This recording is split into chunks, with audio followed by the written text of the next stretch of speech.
পিছিয়ে থাকে সেটাকে কীভাবে এগিয়ে আনা যায়, এই ভাবনা গঠনের মধ্যে কোন সমাজের মধ্যে রয়েছে সংস্কৃত করে।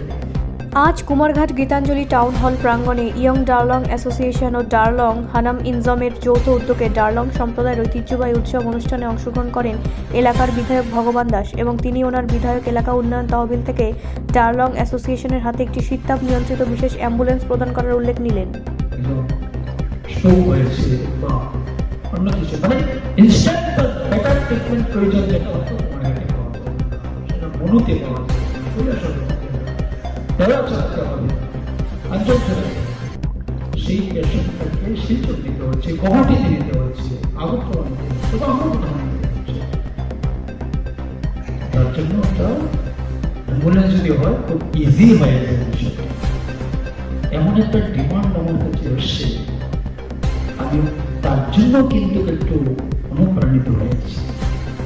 চিন্তাধারা ভাবনা, আমি কথা দিলাম আজকে আমি আপনাদের একটা অ্যাম্বুলেন্স আমি দেব,